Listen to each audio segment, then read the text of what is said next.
As the prophet of esports, I rely on trustworthy and meaningful data every day. Data from our research partner YouGov offers the most complete view of esports fans and gamers in the world, providing context to who they are, what they think, the brands they buy, and things they do. YouGov's connected insights and research services inform strategy at every level. If you're a team, a brand, agency, or rights holder, you should be talking with YouGov. Their partners measure and maximize ROI and are telling compelling stories with data. Visit yougov.com/gaming-esports to learn more. Because I wanted to put this story next to the Sony story, which Jeff, you ruined my segue here. But I wanted to see if this changed anyone's mind about that take, right? And the headline here, Sony to make gaming history next week, which they did. This was the article published on Friday that I pulled. Next week with breakthrough business plan. It says Sony will reportedly reveal its new breakthrough PlayStation Spartacus subscription service next week and make games history. I feel like this author was a little bit too excited. This is history. How is this not just copying what their betters have already done? It's a crappier version of Game Pass. Cool. So they're going to bundle PlayStation Now with PlayStation Plus.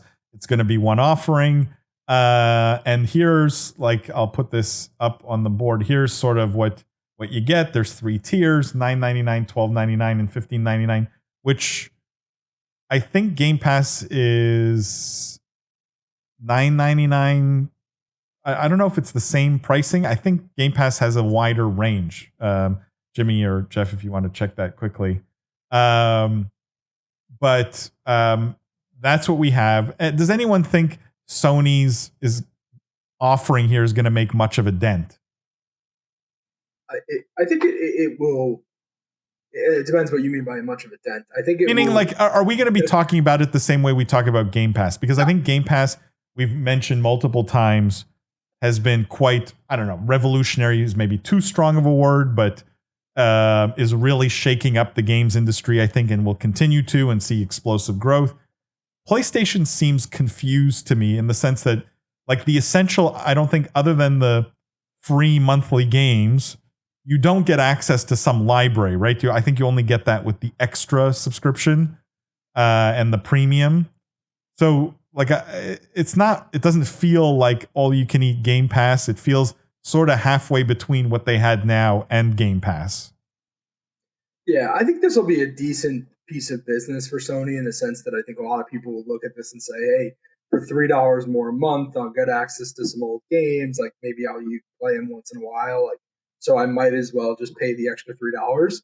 So I think they'll make a decent amount of incremental revenue, and I'm sure that incremental revenue is very profitable. But in terms of making a dent in the industry or this being literally something we ever talk about again, I would say the only time we'll ever talk about this again is if they start putting games, day one into it and raise the price, which I suspect will happen in the next 18 months. Otherwise, we'll never talk about this again. Just real quick to compare it with Game Pass. I see Game Pass for console at $9.99 a month, Game Pass for PC at $9.99 a month, Game Pass Ultimate $14.99 a month, and it's worth noting that your first month is $1. Also, I'm pretty sure I have a Discord Nitro reward of Game Pass for 3 months that I can gift or redeem myself, which is interesting because I thought Discord had an agreement with Sony after they kind of publicly shamed or embarrassed Microsoft on that $10 billion offer last year. So I just thought that was amusing. You know what I also hate about the Sony offering, although I don't know if Xbox still does it, at least they used to with Gold or whatever. Like, why is online multiplayer a service I'm paying for as a console owner? Like, this is not 2001. This makes absolutely no sense to be listed as something that I'm paying for as part of the service offering. PlayStation's like services offerings. This is totally subjective. This is my own, experience. I find they've always been incredibly confusing. I never have understood their service offerings. I've never really understood what I get for it. I would argue Nintendo also a little bit the same. Like you have to pay for online access or like online saves or things like that. Just features that you would think should be included, and that are included with a PC. Right? If I buy a PC game, I can play it online. They're not. The argument's the same, right? It's costing the developer server time. I mean, you're making a broader rant that I'm happy to tack on to, because this is part of the same argument, which is like, well, why am I paying $60 for this game when I used to pay that for the CD, right? For the disc, when they don't have distribution anymore. It's just an online purchase. So I'm ranting because I think the PlayStation offering here is just marketed very stupidly, right? Mm-hmm. Like Game Pass, I think, has become dead simple. It's here are all the games you can play for $10 a month. That's not what PlayStation has gone and done here, right? It's like, here's some other things you get with it, which should really be free. And we're trying to mash together these already confusing offerings. It feels half baked. It feels like a reaction to Microsoft and not something that's well thought out. I'm sorry to interrupt. I definitely agree with you. And my add-on was really to the point of, it seems like a lot of these price points and a lot of the ways that they affect our culture, or that the way they target their consumer, is just really outdated, and it's kind of a mesh of how things used to be done versus how they think it should be done, and it gets very confusing. We're kind of in need of a massive shift the way music underwent, where really, out unit sales were replaced by streaming services, and you don't really monitor, measure, or care about individual album sales anymore. I don't know how that works here if you just lean all in on Game Pass and PlayStation Plus. But what we did see in music was, again, this massive shift away from one economic structure and system that stopped working because of piracy, and then ended up relying on a broader access and subscription-based platform. And we haven't seen something similar, I don't think, in other mediums and other industries, which is why we have this confusion, why we have these price points that are kind of arbitrary, why we have these marketing mechanisms that seem to not really address or really give you the full picture or what we want. So no, I totally agree with you there. I'm just trying to make sense of it and comparing to an outside industry. Yeah, I always go back to, like, VCs talk a lot about this product market fit, right?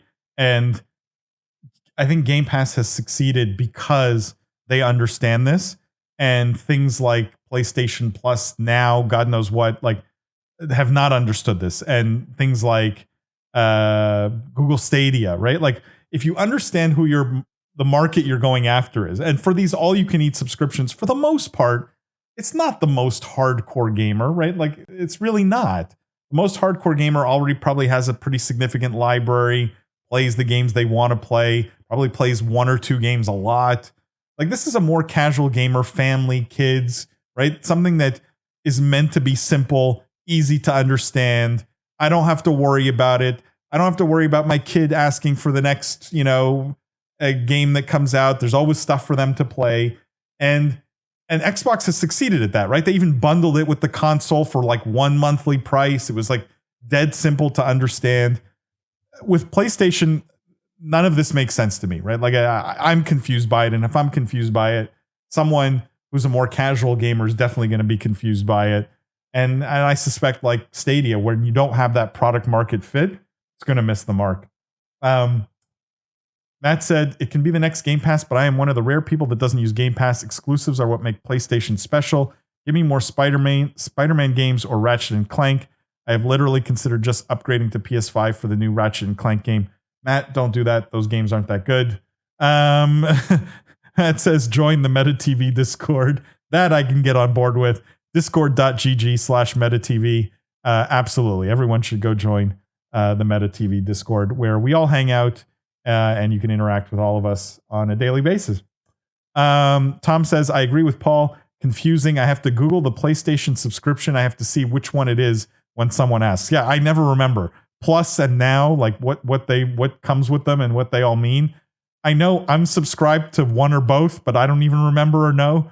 Like, it's at that level. So definitely doesn't bode well. And I suspect it'll flop. Yeah. Did you guys see the comments? And I know we're probably moving on, but I'm curious your thoughts. There was an article in forget, gamesindustry.biz, where Jim Ryan had a quote basically saying like the reason why they're not putting PlayStation games, day one into the subscription is because it would lower the quality of games. I guess I'm curious if you guys agree with that take.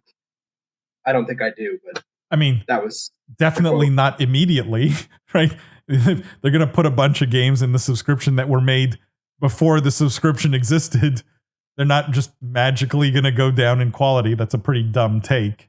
Yeah, I guess the argument would be they would have to spend to make the economics work. They'd have to eventually spend less on development. I assume that's the take. Mike, Microsoft clearly thinks that's not the case, right? Yeah, and I suspect there is some I don't know, what do you call it, like a balance point, like a point at which that intersecting value is where the kind of scale you need to get to in terms of number of subscribers so that you can continue to build the same quality of games. Now, do you need 50 million subscribers or 10 million subscribers? I don't know what the number is, right? Where you're sort of at the same level of revenue as what those games in their aggregate would have otherwise generated. I think it's an okay take. The reality is, like, I don't think the developers are just going to make worse games. It's also not like a end all be all, right? Like the Game Pass subscription price isn't the only factor that pays for these games, right? It's really to broaden their audience, to get more people playing. And then you hit them also with the microtransactions in the games, which go back and pay for the games themselves. And the peripherals that Xbox is selling, right? The racer, the sim rigs and monitors or keyboard, everything that these guys are selling goes into this giant mechanism. So you can't make the argument that if we have a Game Pass price, we put these games in that pool, that we're going to have to make games for cheaper. Because I think also you borrow, right? It's like some of the cheaper studios where they're going to attract more users because it's in Game Pass. Some of those cheaper studios are going to benefit off of being in there, and you're kind of spreading the losses around, but you're also cross-promoting or cross-pollinating, I think, among the different titles, where you're getting people to try different games, do microtransactions in those different games. I'm one of those where when I try a new game, more likely than not, I'm going to put $20 or so because I'm going to want to look how I want to look, and I think they're kind of betting on that. I mean, even without the microtransactions, all we have to do is look at video streaming, right? Like Netflix itself or Hulu or Disney or any of these services, right? Like, did the quality of the content we watch go down? I would argue, if anything, the quality of the content has gone up. Yeah. And I suspect it'll be the same because there's still a lot of people that are saying that whole ecosystem is unsustainable. None of them are really because it creates more competition and it forces the quality to go up, right? Because now the value of the customer is not one game. The value of the customer becomes a lifetime value equation, right? That you hopefully keep them for years and years, and they're worth a lot more than just one game. And so to compete for customers becomes much more critical, right? And that competition creates good content, and I think will create better games. I mean, their take is just wrong. I just don't think they've thought it through fully, and I don't think they've looked at what has happened in entertainment broadly, because that's definitely not the outcome I see.